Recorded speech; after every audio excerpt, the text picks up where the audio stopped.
Bashiyeke bekhemile abeqembu le-ANC kanye nomnumzane Paul Mashatile ongu-Deputy President waleli qembu kanye naleli loMzansi Afrika bexoshwa umnumzane womuzi abebekade bewuhambele. Angiqale ngobingelele ngwamukele le channel eMaswiti Mina Production. Mangabe uyaqala ukufika cela ukuthi ngizele isiqiniseko sokuthi ucofa subscribe maqedwe le video, ushaye like bese uyakhomenta kulolu daba namhlanje. Kansa kwethu lokhu okubona esithomeni sakho bekuyintukuthelo efike nensizwa ethe ifika ke emzini wayo noma ngithi kubo yafica ke kugcwele amalunga eqembu le-ANC. Ithi ke lensizwa izama ukungena ngaphakathi ke emzini wayo noma kubo ama-security ke abeke eseyivimba enqabela ukuthi ke ingene kubo. Lokho kwenza ukuthi ke ithukuthele kakhulu lensizwa yabe sengena ngaphakathi yathi ke ayibafundi bonke icela ukuthi ke behambe bashiye umuzi wayo. Isenzo ke salensizwa sishiya abaningi bemangele ukuthi ke ngempela ingabe beku right na ukuthi ke ibaxoshe kanjena noma ke bekufanele emva kokuba ke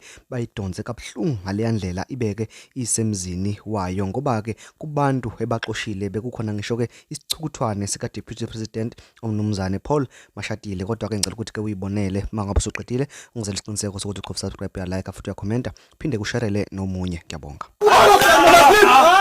Push me in my mother's house. They must leave. All of you guys, leave now. Leave.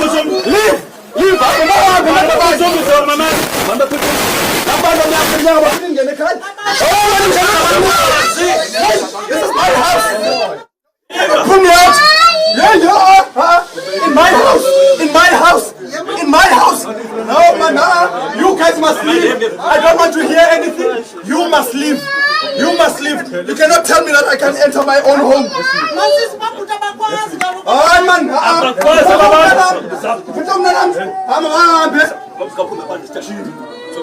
Man, they must leave now. All of you must leave now. Not tomorrow. Now. It doesn't matter. They don't have a right.